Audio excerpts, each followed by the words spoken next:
Como é que você vai associar qual terapia é mais indicada para que tipo de gravidade de paciente? Então, é muito importante você lembrar que o grau de recomendação não é uma evidência fantástica, e quanto mais grave o paciente, né, ou seja, quanto mais perto do E2 ele tiver, mais respaldo você tem. Ainda que não seja um nível de evidência fantástico, algumas coisas estão muito bem pontuadas, principalmente quando não fazer terapia invasiva. Então, o paciente de A a C1, você não vai indicar terapia invasiva de rotina. O C2 em diante, você está com PERT. Então, eu de antemão já lhe digo que não fique aflito em relação a saber a indicação precisamente. Quem vai decidir a terapia invasiva é o PERT. O PERT tem pneumologista, intensivista, vascular, radiologista intervencionista, cardiologista, família. Então, é muito importante que você não ocupar sua cabeça com isso, se isso não fizer parte da sua rotina, mas entenda o processo. Então, não se faz em paciente de baixo risco pelo risco de sangramento e de complicação. Você vai pensar em intervir de forma minimamente invasiva, especialmente em pacientes com risco moderado a alto, então D1 a 2 até 1. Você pode pensar em fibrinólise por catéter, você pode pensar em trombectomia mecânica, sabendo que você pode considerar, você pode pensar, não é uma indicação absoluta, o grau de recomendação é 2B. Por outro lado, o paciente com risco extremo, o E1, E2, é um paciente que você tem um respaldo maior para pensar em fibrinólise sistêmica. Por quê? Primeiro, porque às vezes você não consegue nem transferir esse paciente da UTI para a hemodinâmica, sendo bem prático. Segundo, o que você tem melhor nível de evidência mesmo. O grau de recomendação para fibrinólise sistêmica no E1 e E2 é nível 2A grau de recomendação é 2A. Então, é um nível de evidência fantástico? Não é. Não tem nenhuma categoria aqui de indicação que esteja com um nível de evidência bom, com grau de recomendação A. Não tem, nenhum B, inclusive. Aqui o melhor grau de recomendação, como eu falei a vocês, é o 2A. Então, esse paciente extremo, você vai ponderar sobre lise sistêmica com grau de recomendação 2A, e você pode também considerar as terapias minimamente invasivas, como a trombectomia mecânica, ou ainda a cirurgia, a endarterectomia, perdão, a trombectomia aberta, com grau de recomendação inferior, 2B, em relação à lise sistêmica. Lembremos também das populações especiais. Os pacientes oncológicos já podem ser tratados com DOAC, sabemos disso.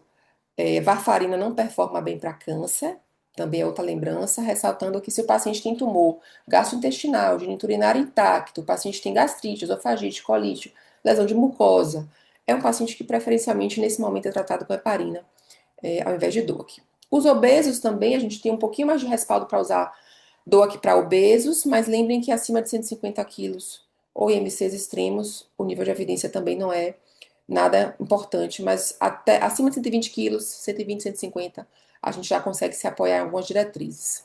A doença renal crônica é aquele ponto que a gente sempre comenta, né? A pixabana foi liberada pelo FDA nos Estados Unidos para uso em pacientes dialíticos na dose habitual, 5 miligramas de 12 em 12 a partir do sétimo dia, mas na Europa isso não foi acolhido. Então, os dados vêm de um estudo grande, com mais de 12 mil pacientes, mas observacional. Então, a diretriz coloca com esse olhar. Disfunção renal estágio 2 ou 3, ok, DOAC. Mas estágio 4, 5, a pixabana é uma opção possível, mas ressaltando que os dados são limitados. Por fim, SAF, varfarina é o padrão baseado nos achados de estudos de perfis com maior gravidade. A gente sabe que SAF não é uma doença homogênea, digamos assim, ela tem espectros de gravidade que chegam ao máximo nos triplo positivos. Existem perfis de menor gravidade que a gente na prática acaba considerando DOAC, mas pela literatura ainda, a maioria das diretrizes recomenda que a gente use varfarina.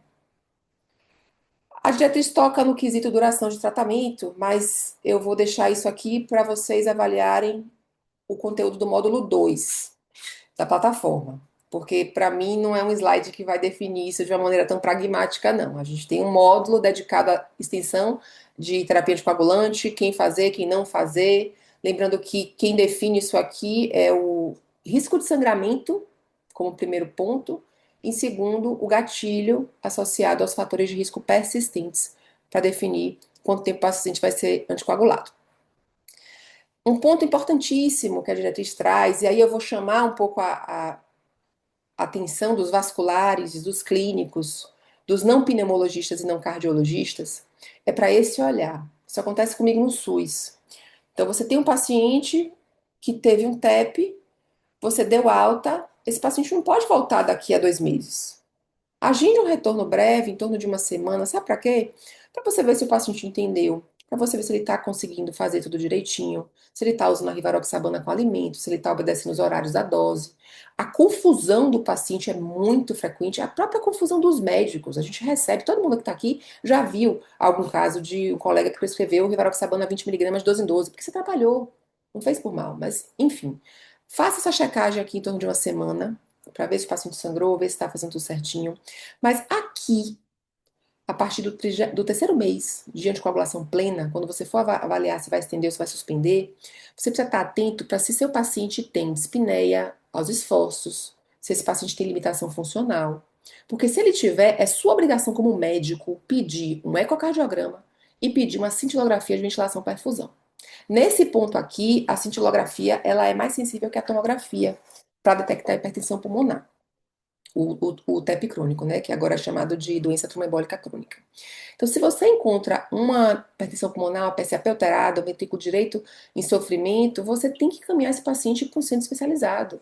Sabe para quê? Para avaliar quanto antes angioplastia de artéria pulmonar ou mesmo cirurgia, tromboendarterectomia. Agora mesmo eu estou com uma paciente que vai fazer uma cirurgia aberta porque a tentativa de angioplastia não teve êxito e é uma paciente que eu assisto desde o primeiro momento.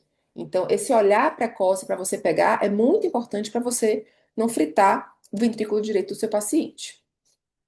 Então, resumindo, a diretriz coloca a luz sobre a questão de não irradiar todo mundo sem necessidade. Então, avaliar o doente que pode ter alta para casa sem dedímero, avaliar o paciente que precisa de dedímero, avaliar o paciente que pode ir para imagem, logo no começo, com dois scores simples, Wells e Geneva. Confirmou o diagnóstico, aplique os outros scores, PES, SPES, EST, avalie se o paciente pode ter alta, avalie se o paciente interna. Internou, você vai olhar BOVA, CPES, NEWS2 e índice de choque e vai classificar o seu paciente dentro do abecedário do TEP. Lembre-se que o D2, o choque normotensivo, é o mais traiçoeiro dos quadros. Os docs continuam imperando aqui absolutos, tem situações específicas que, como gravidez, que a gente tem que usar heparina, tem situações específicas como lactante e SAF com perfil de alto risco que a gente tem que usar varfarina, mas grosso modo a maioria dos pacientes, fora do contexto crítico da fase aguda do internamento, eles vão usar DOAC.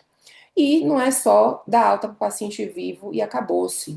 Acompanhe o paciente, é nossa função averiguar se esse paciente está fazendo tudo certinho e monitorar sinais de doença trombembólica crônica.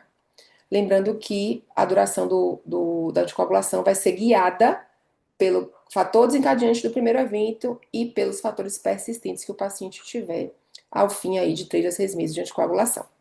Eu espero que você tenha aproveitado essa aula e quero te lembrar que a plataforma contém um conteúdo robusto para você entender os pormenores do tratamento da TVP, tá bom?